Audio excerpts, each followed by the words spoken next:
Dr. Olivia Winters hadn't expected to make first contact with alien life during her midnight shift at the Mauna Kea Observatory. The 45-year-old astrophysicist had spent 20 years searching the stars, her dedication earning her both respect and gentle mockery from colleagues who thought SETI was a waste of resources. But on this night, as she adjusted the radio telescope's frequency, every monitor in her lab erupted with activity. The incoming signal was unlike anything she'd ever seen, structured, complex, and undeniably artificial. "This can't be happening," she whispered, her hands trembling as they flew across the keyboard. The message decoded itself with impossible clarity, transforming into English before her eyes. As she read, her scientific skepticism gave way to cold dread. Within hours, the observatory's parking lot filled with military vehicles. Commander Marcus Drake of the United Nations Space Defense Force strode into the lab, his weathered face grave beneath salt and pepper hair. At 50, he'd served in conflicts worldwide, but nothing had prepared him for this. "Dr. Winters," he said, extending his hand, "tell me everything." Olivia gestured to her screens, where images of crystalline cities and elegant spaceships played alongside scenes of destruction. "They call themselves the Celestians. They're reaching out to us specifically because she paused, because we're good at war." Marcus raised an eyebrow. "Explain." "The Celestians are part of a peaceful galactic community. They've evolved beyond warfare, focused entirely on art, science, and exploration. But now they're facing an enemy called the Kryxian Empire, a hive-mind species that's systematically destroying worlds. And they want our help, Earth's help." Marcus studied the footage of massive black ships laying waste to alien cities. "Why us?" "Because we're quarantined," Olivia said quietly. "The galactic community has been watching us for centuries, keeping their distance because they consider us too violent, too unpredictable. The Celestians are desperate enough to see that as an advantage."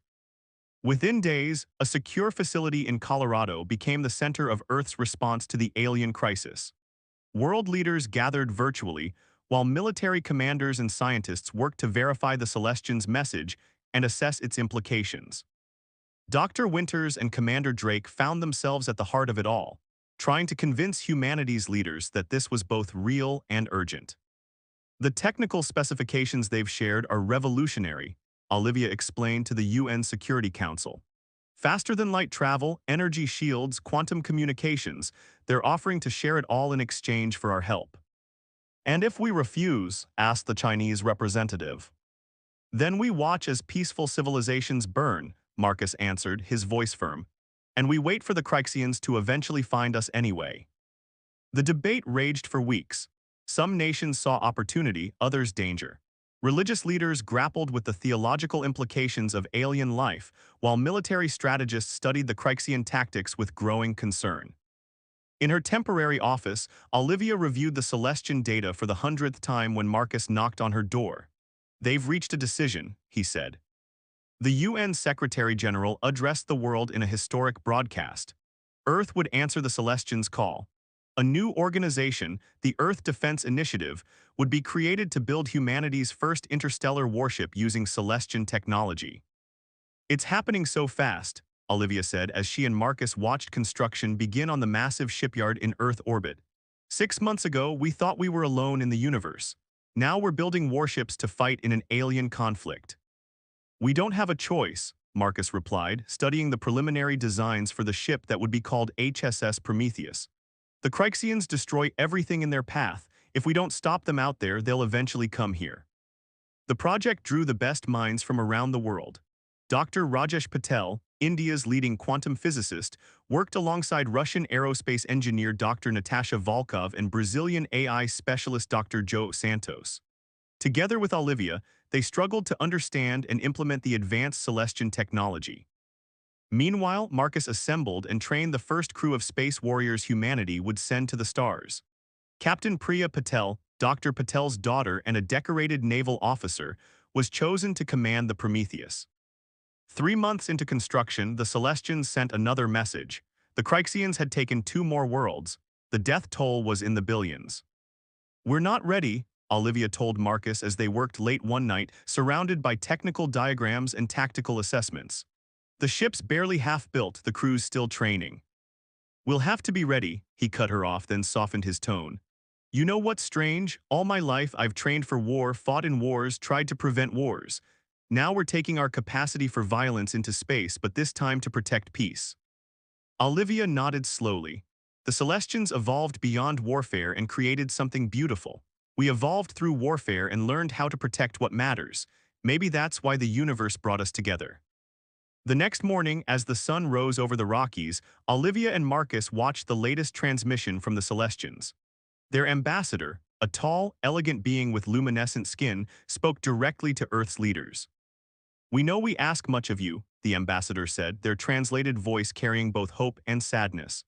"Our records speak of your conflicts, your divisions, your capacity for destruction, but they also tell of your courage, your resilience, and your ability to unite against common threats. The galaxy needs these qualities now more than ever." Marcus turned to Olivia. "They're right about one thing. Humanity's greatest strength isn't our capacity for violence. It's our ability to choose when to use it and what to use it for." As the message ended, alerts flashed across their screens. Long-range Celestian sensors had detected a Kryxian fleet moving toward their closest colony world. Earth had weeks, maybe days, to respond. In orbit, construction crews worked around the clock to complete the Prometheus. Captain Priya Patel drilled her crew mercilessly, preparing them for a type of warfare no human had ever experienced. And in the Colorado facility, Olivia and Marcus coordinated with scientists and strategists worldwide, knowing that humanity's first steps into the galactic community would be marked not by peaceful exploration, but by the thunder of war. The galaxy had called for peace, but to achieve it, humanity would have to bring fire to the stars. Captain Priya Patel stood at the viewport of the HSS Prometheus, watching Earth shrink behind them. The massive warship, humanity's first true starship, hummed with power from its Celestian-derived engines. At 35, Priya had never imagined she'd be commanding humanity's first interstellar mission. More importantly, she'd never imagined that mission would be to war. "Final system checks complete, Captain," reported her XO, Commander Thomas Rodriguez. "All stations report ready for lightspeed transition." Priya nodded, her dark eyes fixed on the stars ahead. "Very well. Navigation, set course for the Celestian colony of Helios. Engineering, prepare for transition on my mark." The bridge crew worked with focused precision, though Priya could sense their underlying tension. Each of them had been chosen not just for their military excellence, but for their ability to adapt to the impossible. The ship's crew of 300 represented 20 different nations, brought together by humanity's first extraterrestrial crisis. "Engineering ready, Captain," called Dr. Zhen Wei, their brilliant chief engineer who had helped integrate Celestian technology with human systems. "Quantum fold drives at full capacity." Priya took a deep breath. "Mark." The stars blurred, and humanity made its first faster-than-light jump into history. Hours later, in her ready room, Priya reviewed tactical data with her senior staff. The Prometheus carried an unusual complement. Alongside its human crew, a contingent of Galactic Council observers watched their every move. High Counselor Ven, a tall, ethereal being with silver skin, entered with his fellow observers. "Captain Patel, we've received updated intelligence from our forward scouts. The Kryxian fleet near Helios has grown to 30 ships. While we've been debating whether to trust humans with advanced technology," added Observer Calx, their crystalline form shimmering with barely concealed disdain, "another peaceful world faces extinction." Priya met their gaze steadily. "That's why we're here, Counselor, not to prove humanity's worth but to save lives." Lieutenant Harrison, Tactical Analysis. Her tactical officer, a former RAF pilot, brought up a holographic display of the Helios system. The Kryxians follow predictable patterns. They disable planetary defenses first, then communications, then begin systematic ground assault. But they've never faced an opponent that could actually fight back. "Which makes us dangerous unknowns," Commander Rodriguez added. "They won't expect our tactics because they've never needed to adapt their own." The ship's counselor, Dr. Yuki Tanaka, spoke up. "We should also consider the psychological impact. Our presence alone challenges their entire strategy of targeting peaceful worlds." Priya studied the tactical display, her mind racing through scenarios. The Prometheus was a formidable vessel, combining Earth's military experience with Celestian technology, but they were still one ship against 30. "We're not here to fight fair," she announced. "We're here to win. Dr. Wei, how are those modifications to our sensor array?" The engineer grinned.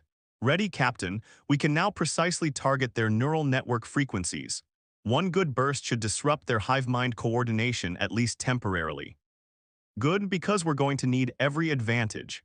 Priya turned to her staff. The Kryxians expect weak, uncoordinated resistance. Let's show them how humanity fights. The Prometheus dropped out of light speed on the edge of the Helios system. The Celestian colony world hung like a jewel in space, its crystal cities gleaming. Above it, the dark shapes of Kryxian ships moved into attack formation. They've spotted us, Harrison reported. Kryxian fleet is breaking off their attack run, they're moving to intercept. As expected, Priya said calmly, they can't ignore a potential threat to their rear. All hands to battle stations. Begin Operation Thunderbolt. The Prometheus surged forward, its human crew working in concert with Celestian technology. The Kryxian ships moved with perfect coordination, their formation flawless and predictable. Now, Priya ordered. Dr. Wei activated their modified sensors, broadcasting the disrupting frequencies. The effect was immediate. The Kryxian formation faltered as their neural network suffered interference. Multiple targets showing signs of confusion, Harrison reported with satisfaction. Their coordination is breaking down. Launch fighters attack Pattern Delta, Priya commanded. Target their command and control ships first. The Prometheus's fighter squadron, piloted by Earth's best from various air forces, streaked into space. Unlike the Kryxians' rigid formations, the human pilots flew unpredictably, using maneuvers developed over centuries of aerial combat. The Galactic Council observers watched in astonishment as human warfare unfolded before them. The Prometheus itself moved like a dancer, its advanced shields absorbing enemy fire while its weapons struck with surgical precision. Fascinating, Counselor Venn murmured. They fight not with brute force but with strategy, adaptation, individual initiative. Warning, Harrison called out. 5 Kryxian ships breaking through to continue planetary assault. Priya's eyes narrowed. Not on my watch. Helm, maximum thrust. Engineering, divert power to forward shields. We're going to give them something they've never seen before. The Prometheus accelerated directly toward the Kryxian ships, seeming to attempt a suicidal ramming maneuver. The enemy vessels, their hive mind partially disrupted, responded with confusion. Now, Priya ordered. At the last moment, the Prometheus executed a maneuver that would have been impossible without its Celestian engines, sliding sideways in space while maintaining its forward momentum. The move brought its main weapons to bear on the Kryxian ship's exposed flanks. Fire everything. The battle that followed would be studied by military academicians for years to come. The Prometheus, despite being outnumbered, used every trick in humanity's long history of warfare. They employed deception, misdirection, and psychological warfare against an enemy that had never needed to think creatively.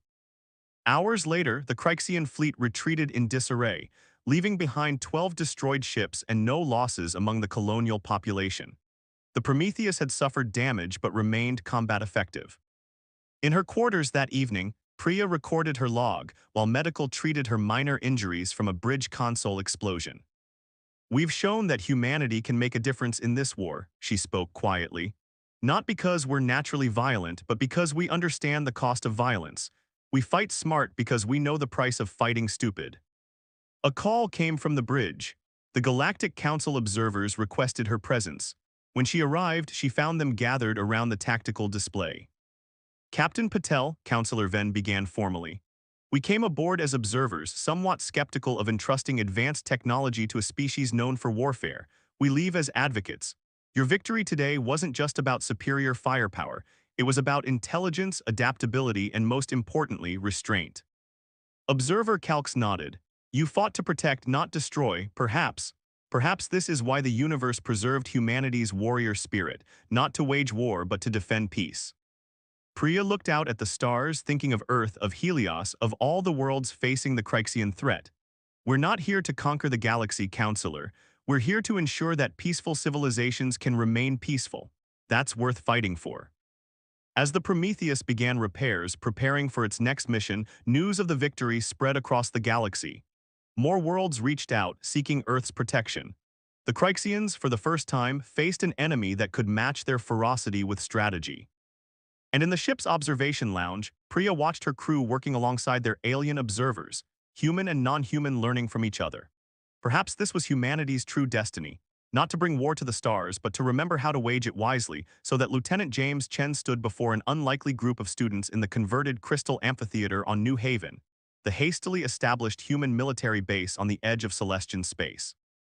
His audience consisted of representatives from 7 different alien species, each having evolved beyond warfare millennia ago, now desperately trying to relearn the art of combat. The first principle of warfare isn't about weapons or technology, James explained, his voice carrying across the chamber. It's about understanding your enemy's psychology and using it against them. Ambassador Naira of the Celestians, her luminescent skin pulsing with a mix of anxiety and determination, translated his words for the assembled aliens. At her side, a holographic display showed footage from recent battles against the Kryxian Empire. The Kryxians fight as a perfect unified force, James continued, highlighting their formations. But that's not just their strength, it's also their weakness. They've never needed to think independently to adapt to improvise. That's what we're going to teach you. The assembled aliens included the crystalline Nexarians, whose bodies could refract energy weapons, the gaseous veil, capable of passing through solid matter, the telepathic Mindari, and several others. Each species possessed unique abilities that could prove invaluable in combat if they could overcome their deep-seated aversion to violence. I understand your reluctance, Naira addressed her fellow aliens. For generations, we've seen warfare as a mark of primitive development, but the Kryxians have forced us to confront an uncomfortable truth. Sometimes peace must be defended with force. In the 3 months since humanity had joined the galactic conflict, the situation had grown increasingly dire. The Kryxian Empire had accelerated their attacks, perhaps sensing that their previously helpless prey was learning to fight back. But they had also grown more cautious after several unexpected defeats at human hands. James moved through the assembled aliens, demonstrating basic combat stances modified for each species' unique physiology. The Kryxians rely on overwhelming force and perfect coordination. We'll teach you to fight asymmetrically, to strike where they're weak, to turn their strengths against them. A Mindari representative raised their telepathic appendage. But how can we overcome millennia of evolutionary and cultural development that tells us violence is wrong? You don't have to love violence, James replied, remembering his own grandfather's words about serving in the Chinese military. You have to love what you're protecting more than you hate fighting. The training facility had been established after the successful defense of the Celestian colony world Lumina Prime. Earth's military leadership had realized that humanity alone couldn't defend the entire galaxy. They needed to help their allies rediscover their warrior spirit. In her quarters that evening, Naira reviewed the day's progress with James. Some of them are starting to understand, she said, her skin glowing brighter with hope. The Nexarians especially have shown remarkable aptitude for tactical thinking. They're all learning, James agreed, studying combat simulation results on his tablet. But we need them to learn faster. Intelligence suggests the Kryxians are gathering their largest fleet yet. A sudden alert interrupted their discussion. The Mindari had detected a Kryxian scouting force approaching a nearby system. It would be the perfect opportunity to test their trainees' progress, and perhaps the most dangerous gamble yet. They're ready, James insisted to the command staff. Let us take a mixed force to intercept. Theory and simulation can only teach so much, they need real combat experience. After intense debate, permission was granted. James and Naira led a force composed of human veterans and their alien students aboard the HSS Interceptor. The ship's human crew watched with a mixture of curiosity and concern as their alien allies took their battle stations. The Kryxian scouts were found near an uninhabited planet, 3 ships performing standard reconnaissance. In the past, such a force would have been nearly invincible against peaceful species. But this time was different. Remember your training, James broadcast to all stations. Don't try to match their coordination, use your individual strengths. Strike fast, strike smart, and support each other. The battle that followed would later be studied in military academies across the galaxy. The Nexarians used their crystalline bodies to redirect Kryxian energy weapons back at their ships. The veil phased through hull plating to disable key systems from within. The Mindari's telepathic abilities disrupted the Kryxians' hive-mind coordination. And through it all, James and the human forces provided the backbone of conventional military tactics. coordinating the aliens' unique abilities into a coherent fighting force. When it was over, all three Kryxian ships had been captured or destroyed, with minimal casualties among the Allied forces. More importantly, the alien trainees had faced real combat and emerged victorious. "How do you feel?" James asked Naira as they watched the cleanup operation. Her skin rippled with complex emotions. Troubled, proud, sad that it was necessary, but also satisfied that we can defend ourselves. News of the victory spread quickly through galactic channels. More species came forward, requesting training. The Galactic Council, which had long viewed humans with suspicion, began to see them in a new light, not as dangerous savages, but as valuable teachers and protectors. In the following weeks, James and Naira expanded their training program.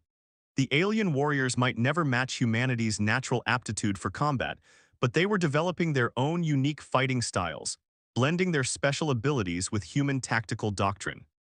"We're not trying to turn them into humans," James explained to the Earth Defense Initiative leadership.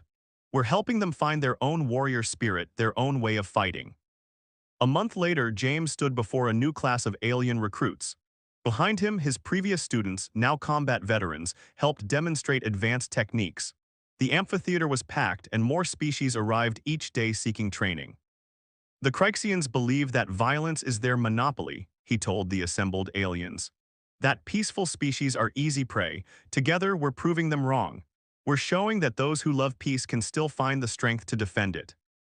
Naira stepped forward, her glow strong and steady. "For too long, we believed that evolving beyond warfare meant refusing to fight at all. Humanity has taught us a different truth, that sometimes the highest expression of peace is the willingness to stand against those who would destroy it." As James looked out over his diverse group of students, he saw not just aliens learning to fight, but the foundation of something new, a galactic civilization that could maintain peace precisely because it remembered how to wage war wisely. The Kryxians had awakened a sleeping giant, not just in humanity, but in every species they had terrorized. And now, that giant was learning to fight back. Dr. Victor Rodriguez hadn't slept in 48 hours, but he couldn't stop now. The holographic display in his lab aboard the research station Archimedes showed the most promising results he'd seen in months of studying Kryxian biology. At 48, the Mexican xenobiologist had dedicated his career to understanding alien life, but nothing had prepared him for the complexity of the Kryxian hive mind. "Run the simulation again," he told his AI assistant, rubbing his tired eyes. "Focus on the neural pathway interactions during periods of isolation from the main hive." The station's observation window offered a view of the captured Kryxian scout ship they'd been studying. Inside, carefully contained specimens showed fascinating behavioral changes when separated from their fleet's collective consciousness. A knock at his lab door interrupted his thoughts. Fleet Commander Diana Reyes entered, her uniform bearing the newly created insignia of the United Earth Defense Force. At 53, she'd risen through the ranks of the Brazilian Navy before being chosen to lead humanity's growing space fleet. "Tell me you have something, Victor," she said, her face showing the strain of recent defeats. The Kryxians had adapted to human tactics faster than expected, leading to heavy losses in the last 3 engagements. Victor gestured to his displays. "I think I've found their weakness, Diana. Look at these neural patterns." He explained his discovery. The Kryxian hive mind wasn't just a communication network, it was essential to their basic biological functions. Individual Kryxians couldn't survive long without connection to the greater whole. "Their greatest strength is also their greatest vulnerability," he continued excitedly. "The queens don't just command their forces, they literally keep them alive, and I've found a way to sever that connection permanently." Diana's eyes widened as she understood the implications. "You're talking about a weapon that could disable entire Kryxian fleets." "More than disable," Victor corrected. "Without the Queen's biological support, the drones would die within hours." The weight of this discovery hung heavy in the air. It wasn't just a tactical advantage, it was potentially a species-ending weapon. "We need to call an emergency council meeting," Diana said finally. "This isn't a decision humanity can make alone." Hours later, the Archimedes conference room hosted an unprecedented gathering. Holographic representatives from Earth governments sat alongside alien ambassadors from 24 species. Victor presented his findings, watching their reactions carefully. Ambassador Naira of the Celestians spoke first, her luminescent skin dim with concern. This weapon would be devastating, genocide on an unprecedented scale. The Kryxians have shown no mercy to our peoples, argued a Nexarian representative. Why should we show mercy to them? Fleet Commander Reyes stood. Because if we use this weapon, we become what we're fighting against. The Kryxians destroy without conscience. We must be better. Then what do you propose? Asked the Earth Defense Council chairman. Diana shared a look with Victor before addressing the assembly. We use this knowledge surgically, not genocidally. Dr. Rodriguez has identified a way to temporarily disrupt the hive connection without causing permanent harm. Combined with our new allied fleet tactics, we can force the Kryxians to withdraw without massacring them. The debate raged for hours. In the end, they reached a consensus. The knowledge of how to permanently sever the hive mind would be sealed away, but the temporary disruption technology would be developed for military use. Weeks later, Diana stood on the bridge of her flagship, the HSS Excalibur, preparing to launch the largest counteroffensive of the war. The combined fleet included ships from Earth, the Celestians, and a dozen other species who had learned to fight under human training. All ships report ready, Commander, her tactical officer reported. The Nexarian crystal ships are in position. Mindari telepathic jammers are powered up. The Veil infiltration teams are standing by. Diana nodded, studying the tactical display showing the massive Kryxian fleet that had pushed deep into Allied space. Send to all ships, Operation Daybreak begins in 5 minutes. Remind all commanders we're here to push them back, not destroy them. We fight with restraint and precision. The battle that followed would be remembered as the turning point of the war. The Allied fleet struck from multiple vectors, using Victor's disruption technology to create chaos in the Kryxian formations. Ships crewed by formerly peaceful species demonstrated their newly learned combat skills, supporting Earth vessels in complex tactical maneuvers. On the Kryxian command ship, the Queen suddenly found her connection to her drones weakening, breaking apart. For the first time in their species' history, the Kryxians faced an enemy who could match their coordination while exploiting their dependence on it. Multiple Kryxian ships breaking formation, reported Diana's tactical officer. Their fleet cohesion is falling apart. Press the advantage, Diana ordered. But remember, we're not here for vengeance. Show them that humans know not just how to fight, but when to stop fighting. The Allied fleet herded the increasingly disorganized Kryxian ships away from populated systems. Some fought to the end, but others began to retreat, their queens instinctively pulling back to protect their vital connection to their drones. In his lab, Victor watched the battle telemetry with mixed emotions. His discovery had helped turn the tide, but the responsibility weighed heavily. A junior researcher burst in with unexpected news. Doctor, the isolated Kryxian specimens, they're showing new neural patterns. When cut off from their queen long enough, they begin developing individual consciousness. Victor rushed to verify the readings. The implications were staggering. The Kryxians weren't naturally hive-minded, they'd been engineered that way, perhaps by ancient queens to ensure control. Their biology contained the potential for individual thought, long suppressed by the hive connection. He immediately contacted Diana, who was overseeing the final stages of the battle. This changes everything, he explained. We're not just fighting an empire, we're fighting an artificial system of control. The Kryxian drones could potentially be freed. Diana considered this as she watched the enemy fleet retreat. Then we need to change our strategy again. This isn't just about defending territory anymore. It's about liberation. Reed watched as the massive alien fleet, which had seemed invincible just minutes ago, fell into disarray. Ships fired weapons randomly, their coordinated attack patterns forgotten. Some vessels simply shut down, their crews unable to function without the network's guidance. Others fled in random directions, all semblance of unity shattered. Sir, Torres called out, Earth Defense Force ships are appearing on long-range sensors. They must have seen the fleet's disarray and launched their counterattack. But the Hyperion's victory came at a terrible cost. Warning klaxons blared throughout the ship as systems failed one after another. Engineering to bridge, Jackson's voice was urgent. The core overload damaged multiple key systems. Life support is failing on decks 3 through 7. Emergency force fields are barely holding. Casualties, Reed asked, dreading the answer. Dozens injured but no deaths reported yet. Emergency teams are responding, but Captain, we're dead in the water here. Reed nodded grimly. They'd known this might happen. Bridge to all hands, emergency protocols are now in effect, all non-essential personnel to emergency shelters. Damage control teams focus on maintaining life support and structural integrity. First Officer Kotri turned to Reed. Sir, the alien fleet is still out there, if even a fraction of them figure out how to operate independently. They won't, Reed said with quiet confidence. Look at them. On their screens, they could see the alien vessels continuing to drift apart, their crews clearly paralyzed without their hive mind to guide them. A few ships had managed to engage the approaching Earth Defense Force vessels, but they fought like children learning to walk, clumsy, uncoordinated, and ineffective. Their entire civilization evolved around that quantum network, Dr. Cole explained, still monitoring the chaos. They don't have our experience with individual decision-making or independent action. What we see as normal, they experience as terrifying isolation. Send a message to the Defense Force, Reed ordered Chan.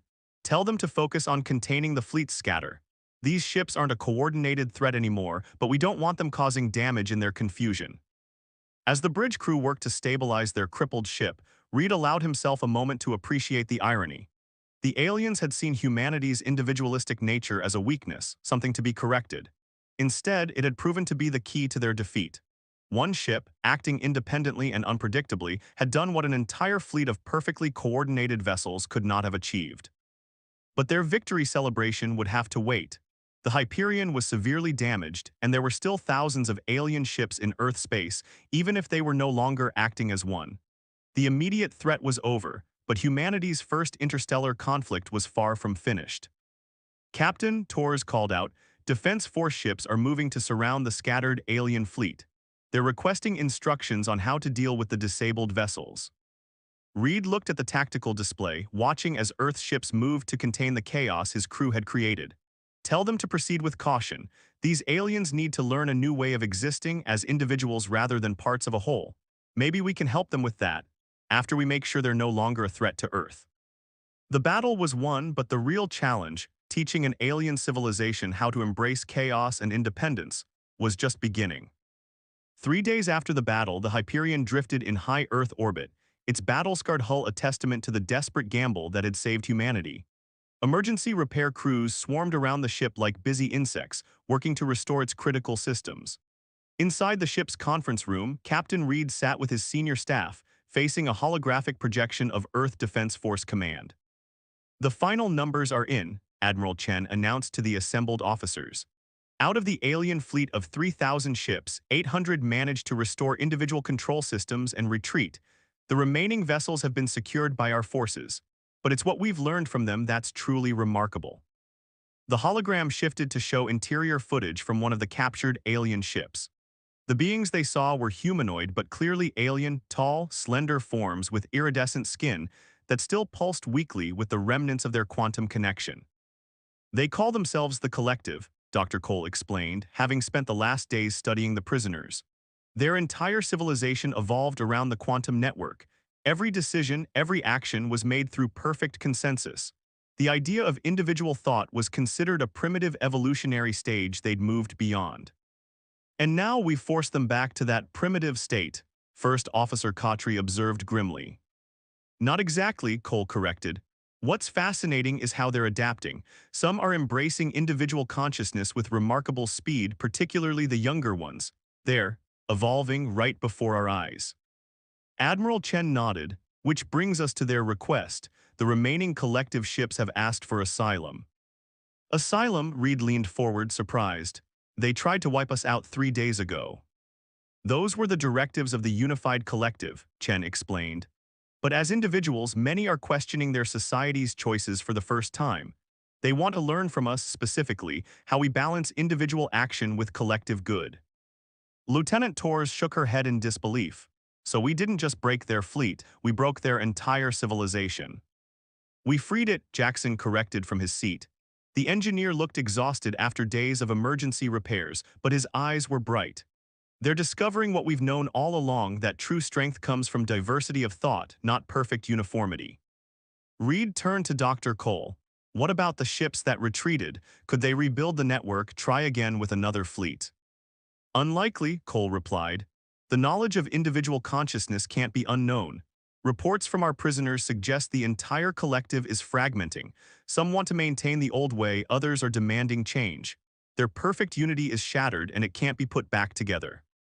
Admiral Chen's hologram nodded solemnly, which is why Earth Defense Force has decided to accept their request for asylum with conditions. We're establishing a joint human collective research initiative. Their quantum technology combined with our understanding of individual initiative could revolutionize both our civilizations. And the Hyperion, Reed asked, thinking of his damaged ship and exhausted crew. Will be remembered as the ship that changed the course of human history, Chen replied with a smile. Once repairs are complete, you'll lead the initiative. After all, you've proven that one ship, acting independently, can change everything. After the meeting, Reed stood at his familiar spot by the bridge viewport, watching Earth shine below them. Chief Engineer Jackson approached, holding a data pad. Final damage assessment, Captain. The quantum core is burned out completely. We'll need a full replacement. But I've been studying the collective's technology. With their help, we could build something even better. Reed nodded, still looking at Earth. You know what amazes me most? They came here thinking our independence was a weakness, that their perfect unity made them unstoppable. They never considered that chaos could be creative, that diversity could be strength. Humans have always been good at proving people wrong, Jackson replied with a grin. That we have. Reed turned to face his bridge crew who had gathered around them. They sent an armada to correct what they saw as our flaws. Instead, one ship showed them the power of human ingenuity. We didn't just save Earth, we might have saved them from themselves. Torres spoke up from her station. Sir, we're receiving requests from several collective ships. They're asking permission to move closer to begin coordination on the joint initiative. Reed smiled. Grant them permission, but remind them this time we work together as equals, as individuals choosing to cooperate, not parts of a machine forced to conform. As he watched the alien ships approach, no longer in perfect formation, but moving with the slight irregularities of independent thought, Reed reflected on how quickly everything had changed. 3 days ago, humanity had faced extinction. Now they were about to help guide an alien civilization into a new era of individual consciousness. The Hyperion had done more than break an armada. It had shattered the chains of enforced unity and shown an ancient civilization a new way forward. One ship, acting alone, had proven that the most perfect order sometimes needs a little chaos to evolve. Status of the repair crews, he asked Jackson. Ready to begin core replacement as soon as the new materials arrive. The collective engineers are actually excited to help. Seems they've never been allowed to experiment or innovate before. Who knows what they might create now that they can think for themselves.